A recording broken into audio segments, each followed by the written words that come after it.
Bonjour tout le monde, j'espère que vous allez bien. Petite vidéo impromptue, improvisée, on va dire même à l'arrache, parce que bon, voilà, il y a pas du tout de. Voilà, j'ai pas dû préparer ça comme il faut, mais bon, on va essayer quand même. Euh, Ça m'a été inspiré par un disque que je me suis réécouté cet après-midi. Je parle du groupe Kangaroo avec l'album Dreaming. Alors, je sais pas si beaucoup de personnes connaissent ça parce que c'est quand même assez obscur. C'est un album qui est sorti sur le label Larrikin en 1976. C'est un groupe australien, évidemment, de Sydney, enfin des alentours de Sydney, et qui, sur ce disque, offre une musique qui est une fusion de musique indienne traditionnelle. Donc, on va prendre Ravi Shankar comme base sonore bon, avec du tabla, du tempura, sarod, sitar, de la flûte, puis aussi des instruments plus locaux australiens, tels par exemple le didgeridoo. Et puis bon, ça joue de la guitare aussi là-dessus, la guitare acoustique. Donc c'était un mélange, voilà, une fusion de musique hyper cosmique en fait, si vous êtes fan de choses comme le crowd rock par exemple. Ça a un côté, voilà, hippie, tripant, voilà, méditatif. C'est un superbe disque et je l'avais pas écouté depuis longtemps. Puis je me suis dit, je suis fan de musique ambiante. Puis il y a plein de beaux disques de musique ambiante australienne dont il faudrait parler. Je veux faire peut-être plusieurs vidéos sur la musique australienne de cette période, des années 70, 80, avec peut-être des vidéos sur le post-punk, sur la minimal, enfin sur la minimal wave, des disques que j'adore, quoi, et puis que je voudrais vraiment seulement partager, et puis peut-être qu'il y a des enthousiastes, des gens qui s'y connaissent aussi. Voilà, donc j'ai écouté ça, puis je me suis dit pourquoi pas parler de musique ambiante australienne, ambiance des antipodes. Euh, Puis voilà, puis j'ai sorti des disques. Puis bon, ils sont un peu classés de façon chronologique, plus ou moins. Ça me donne l'occasion de vous en montrer quelques-uns. Alors voici un autre qui a été réédité très récemment. L'album s'appelle Dance of the Spheres et le groupe s'appelle Rainbow Generator. Voilà. Donc ça c'est l'espèce de livret qu'il y a dedans qui a été reproduit vraiment à la lettre. Alors ce disque-là il est hyper obscur. Il est sorti en 300, je crois qu'il y a eu au départ 380 copies de ce disque en 1978. Et puis bon, bah évidemment, il y en a très peu qui ont survécu. Avec Dance of the Spheres, on a une espèce de mélange entre Gong, Ashra Tempo, John Hassel. Il y a un côté très crowd rock là-dedans qui ressort énormément. Tangerine Dream.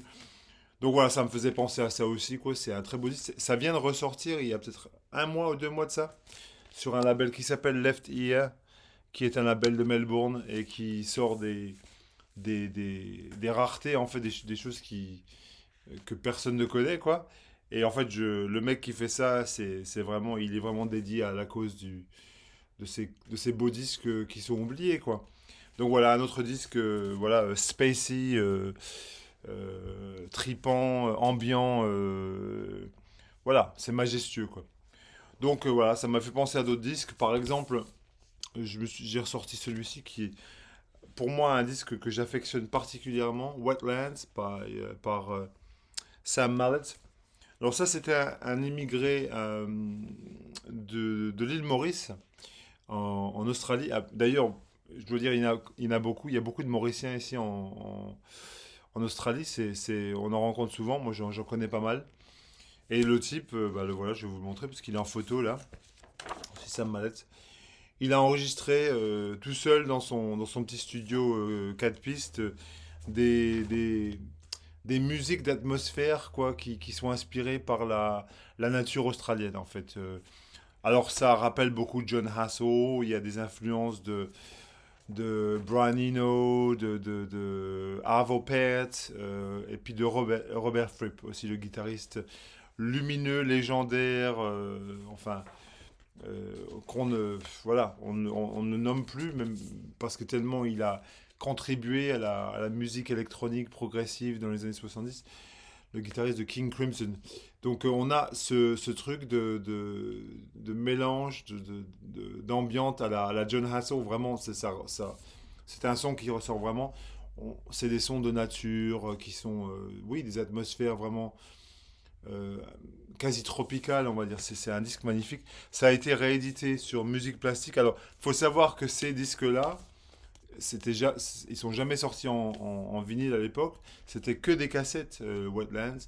Et ça a été ressorti justement. Et puis on voit quand même le côté un peu Brian Eno, Music for Films. Vraiment, il y a ce côté-là aussi. C'est évident. Alors voici un groupe que j'adore, un groupe de Melbourne qui est très méconnu à mon avis, mais enfin bon, ça vaudrait la peine. Mais ce sont des disques qui sont quand même assez difficiles à trouver, surtout si vous habitez pas en Australie, quoi. Voici Not Drowning Waving, ça c'est le nom du groupe, là on est là, hop. Et l'album s'appelle Another Pond, et j'ai aussi celui-ci, The Little Desert, qui est tout aussi bien. Alors ça c'est un groupe qui est dirigé par un pianiste qui s'appelle David Bridie. Je sais pas si vous allez voir le nom là, voilà, David Bridie, qui joue du piano, du synthé, enfin voilà, et puis là il joue aussi quelques percussions. Et ça, c'est des beaux disques de musique ambiante du milieu des années 60, 80. Donc celui-là, il date de 84 et celui-ci, il date de 85. Voilà. Et c'est pareil, ce sont des superbes atmosphères. Et là, on a plus un mariage avec peut-être un peu de new wave, la musique. Voilà, on a ce côté un peu voilà, post-punk.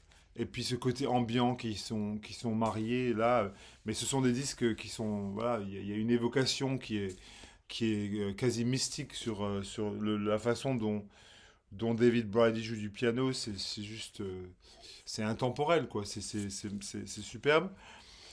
Euh, voilà un disque, voilà, que je sais pas si vous avez jamais vu ce truc là. Gondwanaland, Terra Incognita. Donc Gondwanaland, c'est un groupe, je crois qu'ils sont d'Australie de l'Ouest, de Perth, mais je suis pas sûr. Et enfin, toujours est-il que ça, c'est vraiment de la musique un peu à la Tangerine Dream, à la Klaus Schulze, mais avec du didgeridoo par-dessus, ce qui donne un mélange assez, je dirais, c'est quand même unique comme mélange. Il y a un côté, comment dire, assez vibrant. Ce sont des pulsations qui sont, je veux dire, c'est un côté très entraînant, quoi. Voilà. Gone Wonderland. Alors, peut-être maintenant des disques qui sont peut-être un peu plus récents. Euh, je pense que comme tout un chacun, il y a plein de gens qui connaissent Oren Ambachi. Voilà. Donc, voilà. Oren Ambachi, c'était un guitariste australien qui a sorti, mais voilà, des albums par camion, quoi. Et donc ça, c'est Sagittarian Domain, c'est son album de 2013-2012, qui est vraiment un album de crowd. On a l'impression d'écouter du Noi ou du Cluster. C'est tellement... voilà, c'est très répétitif, c'est très minimaliste. Donc il y a Ori Ambashi qui joue de la guitare, voilà, du synthé, de la batterie, de la percussion et puis un peu de voix. Et on a un trio voilà, de violon, violoncelle, voilà, etc. Et ça a été enregistré donc à Melbourne en 2011. Et en fait, ce sont deux chansons, on va dire, deux morceaux qui sont des cycles assez répétitifs. On entend vraiment des influences bah, voilà, allemandes des années 70, puis aussi il y a un côté minimal, voilà, je reviens toujours à des gens comme Terry Riley, enfin voilà, Terry Riley, c'est vraiment une influence là-dessus, c'est clair. Donc c'est magnifique. Alors le disque suivant, c'est un disque plus récent, mais alors je doute vraiment que beaucoup de gens connaissent le nom de Phil Strad. Donc c'est un album qui s'appelle Apparitions. Moi je trouve que c'est un disque complètement magique qui mériterait d'être connu vraiment loin des frontières de ce pays. Euh, c'est un disque qui me fait penser beaucoup au travail qu'avait fait Peter Gabriel. Euh, faut que je dise ça à la française, Peter Gabriel, sur la dernière tentation du Christ. Donc il avait fait sorti une BO qui s'appelait Passion, que moi je trouve c'est un disque intemporel, pareil, c'est un truc de ouf. Alors ça me fait penser beaucoup à ça. Il y a des atmosphères, donc c'est très tribal, atmosphérique. Il y a un côté très dense, très, comment dire, on a l'impression d'être dans le désert en écoutant ça. C'est un mix, enfin, passion, le passion, c'est ce dont je parle. Et là, on a quand même un disque qui est dans le même moule, avec un côté, oui, très, oui, Fourth World, quatrième monde, c'est de la musique tribale ambiante, qui est tout simplement, je veux dire, c'est captivant, quoi. C'est de la musique qui vous emmène, ben voilà, on a l'impression d'être là, quoi. Ça vous emmène dans le désert, dans le désert rouge australien. Enfin voilà. Donc c'est un groupe qui comprend quand même pas mal d'instruments et puis de musiciens. Et certains, dont par exemple Adam Halliwell qui est là, c'est le guitariste du groupe Mad Life que vous connaissez peut-être. Donc ce sont des gens qui opèrent vraiment sur la scène de Melbourne, qui sont assez connus ici. Alors je vous recommande grandement cet album, c'est magnifique, vous pouvez peut-être l'écouter sur Bandcamp. Euh, puisque, puisque je parle de Adam Halliwell, je vais sortir son album en même temps parce que tant qu'à faire. Alors là, c'est vraiment dans le même esprit, quoi. J'en parlais avec Bruno dans la vidéo qu'on a fait ensemble. Freedom Lapse, ça c'est un album de cette année.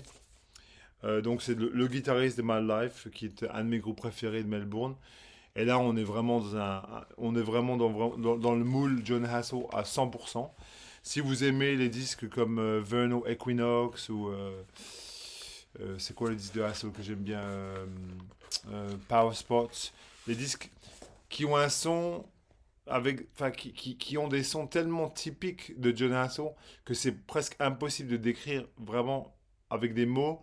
Si vous connaissez, vous connaissez. Si vous connaissez pas, écoutez. Mais franchement, il le dit même lui-même. I listened to, c'est écrit là, noir sur blanc. I listened to John Hassel's Power Spot and Flash of the Spirit for the first time. Donc voilà, il a écouté ça pour la première fois et il a eu une espèce de révélation. Alors ça, c'est un disque magnifique, Freedom Lapse. Je vous le recommande à 3000%. C'est très beau. Et c'est sorti cette année. Adam Halliwell. Alors voilà d'autres trucs un peu en vrac, hein. C'est vraiment du vrac à 100%. Un groupe dont j'ai parlé avant, que j'affectionne particulièrement, c'est Godtet. C'est un groupe de jazz de Sydney. Enfin, en général, ils font plus du jazz dans l'esprit des groupes londoniens du moment, euh, avec un côté jazz qui rencontre un côté électronique qui est assez prononcé. Mais sur Meditation, c'est vraiment de l'ambiance, quoi. C'est de la musique ambiante, c'est du jazz ambiant, en fait. C'est très joli, ça s'écoute. Voilà, ce sont des disques voilà, que vous les mettez, ça vous donne une ambiance dans laquelle vous pouvez vous plonger. Et puis, enfin, même sans écouter vraiment avec une grande attention, comme les disques de Brian Eno, par exemple, ceux qui sont derrière moi là. On n'a pas besoin, avec la musique ambiante, en fait, le but de la musique ambiante, c'est justement d'être oublié. Et puis, tout d'un coup, parce que Brian Eno, il avait conçu ça comme. Enfin, l'idée de base, c'était comme. Il parlait d'une peinture qu'on a au mur, par exemple.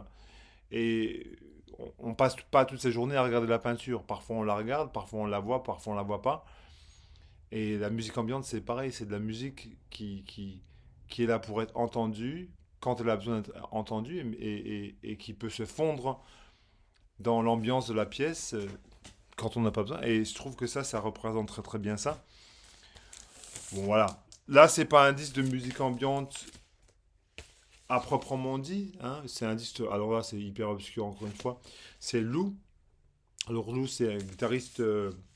Et donc Lou fait de la musique un peu dans le moule de Rudy Cullen. Je sais pas si vous connaissez Rudy Cullen.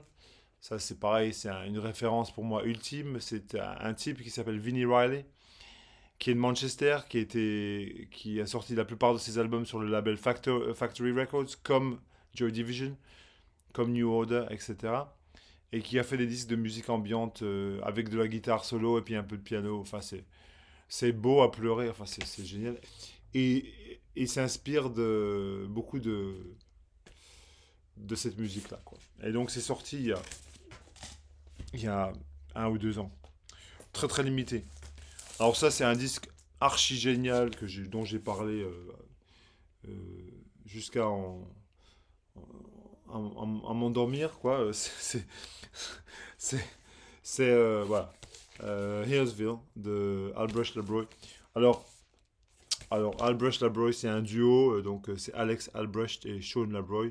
Ils sont de Melbourne. Ils ont un label qui est génial, qui s'appelle Analog Attic. J'ai fait toute une vidéo sur la musique de Melbourne électronique il y a très très peu de temps sur ma chaîne en anglais si vous voulez regarder. Et donc là, ils sont allés à Hillsville. Donc voilà, ça c'est une ville qui est pas loin d'ici. C'est à 20 minutes d'ici. Et c'est la campagne. Et ils ont pris une petite baraque en bois, là, une espèce de hutte qui donnait sur ce champ de fraises. Et donc en regardant ça, en capturant des sons, des oiseaux, des sons ambiants, et puis avec un peu de synthé, ils ont fait un disque, ils ont marié ces sons d'ambiance avec ça. Si vous connaissez Ariel Kalma, je conseille grandement cet album, c'est magnifique. Alors voilà, 2 disques d'un musicien local de Melbourne. Alors ça c'est génial, génialissime. Alors c'est pas de la musique ambiante à proprement dit, c'est un peu du jazz ambiant.